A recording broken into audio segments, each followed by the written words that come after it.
तारीख के औराक में शाकार कबूला, तारीख के औराक में शाकार कबूला, रंगीन फसाने सर दस्तार कबूला। नाज़रीन अस्सलाम वालेकुम। आज मैं आपका भाई, आपका दोस्त असलम वसीम डायरीज पे हाज़िर हूँ। तो नाज़रीन, हमने इससे पहले एक पार्ट 1 में मुख्तसर सी बातें नाज़रीन को बताई थी कि कबूला शहर में कौन कौन सी कौमें, कौन कौन से यहाँ पे राजे, कौन कौन से यहाँ पे मुकीम थे, कैसे थे, क्या हुआ, वो मुख्तसरी बात सी पार्ट 1 में। आज हम कबूला की कहानी जो कि आपके सामने पेश करने लगे हैं, जिसके बाद जैसे जैसे ये कहानी हम मुकम्मल करते जाएंगे, उसके बाद नाज़रीन को वो मुकामात, जो दरबारें हैं, वो जो मंज़र हैं, वो जो दरिया के मंज़र हैं इस शहर के, जो दरिया कबूला शहर की बिल्कुल सिमत से बहता था, मशरक़ सिमत से, वो जगह है, पुराने दरियाओं की सैर, और जहाँ पे माई हीर का पत्तन मशहूर है, उस जगह की सैर इंशाअल्लाह आने वाली हर वीडियो में आपको दिखाई जाएगी। तो शुरू करते हैं। सुल्तान इब्राहिम रोपाल, सुल्तान इब्राहिम रोपाल गढ़ी खकरी, ये क्या है? ये कबूला के साथ मंसूब थी। कहा जाता है कि सुल्तान महमूद गजनवी ज़माने में मुल्तान में हिंदू खिकरी कौम थी, हाकिम वक़्त थे। जब सुल्तान महमूद गजनवी ने मुल्तान पर चढ़ाई की तो ये कौम मगलूब होने की वजह से मुल्तान से फरार हो गई। इसके बेशतर अफराद जंगल देखकर इसमें छुपते छुपाते कबूला की जानब आ निकले। यहाँ आकर इन्होंने शहर कबूला पर कब्जा कर लिया और अपनी हिफाजत के लिए किला तमीर करवाया। चूंकि हिंदी जुबान में किला के लिए गढ़ का लफ्ज़ बोला जाता है, लिहाजा इन्होंने अपनी मुख्तसर सी आबादी का नाम गढ़ी खकरी रख दिया, जो 1325 तक राज रहा। गढ़ी खिकरी से कबल इस शहर का नाम क्या था? नाज़रीन देखें, आज ये शहर कबूला के नाम से मशहूर है, उसके कितने नाम थे, कैसी कैसी रियासतें यहाँ पे बनी, कौन कौन से यहाँ पे मुकीम रहे, किन किन लोगों ने यहाँ पे अगर कब्जा किया और अपना नाम बनवाया। कबूला, गढ़ी खिकरी से पहले कबूला का पुराना नाम रोपाल था। नाज़रीन, गढ़ी खिकरी से पहले कबूला का पुराना नाम रोपाल था। हिंदू दौर का रोपाल मजबूत किला बंद शहर था, जिसे सुल्तान इब्राहिम गजनवी ने तकसीर करके गर्द कर दिया।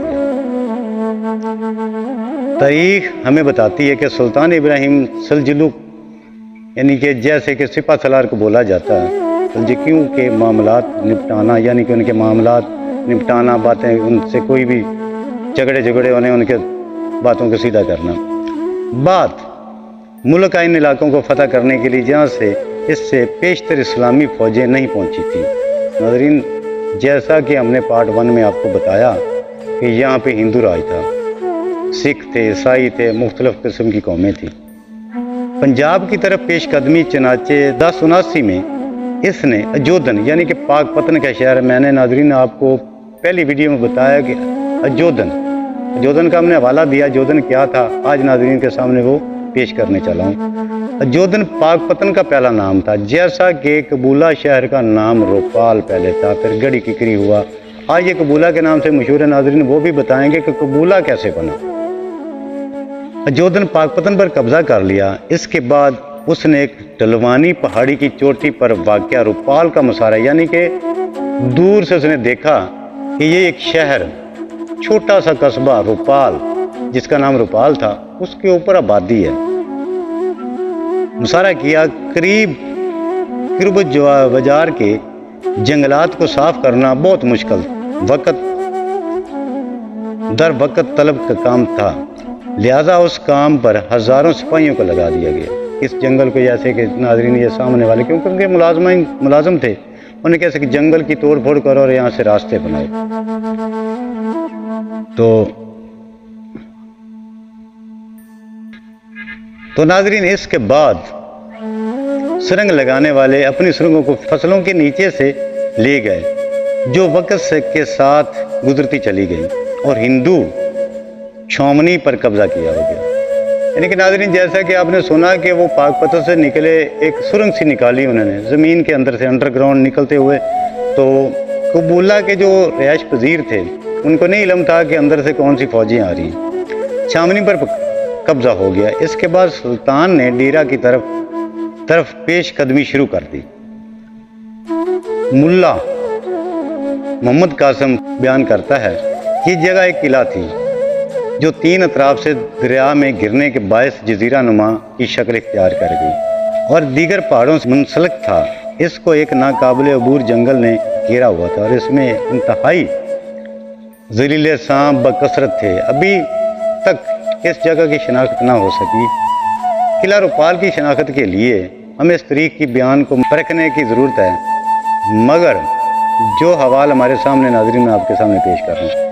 पहली बात तो ये कि सुल्तान इब्राहिम ने अजोदन पाकपतन के बाद रुपाल को फतह किया और फिर डेरा पर लश्कर कशी की, ढेरों माल गनीमत समेत, यानी कि उसने माल वगैरह जो भी चीज़ें थी ना वहाँ पे, जेवर था, जेवरात थे, हर चीज़ उसने समेट ली, लेकर लाखों हिंदुओं को गुलाम बना लिया। क्योंकि उसके नाज़रीन उसके पास इतनी पावर थी कि हिंदू उसके सामने घुटने टेकने पर मजबूर हो गए। सुल्तान इब्राहिम के पास इतनी फौज थी, इतनी पावर थी, गुलाम बनाकर गजनी ले गया। पाल को जोधन और डेरा गाजी खां, डेरा असमिल खां के दरमियान किसी करीबी इलाके में वाक़ होना चाहिए। तो नाज़रीन, जोधन के बाद सैकड़ों मील दूर दराज का सफ़र तय करके गजनवी लश्कर किसी पहाड़ी इलाके में रुपाल फतह करने गया।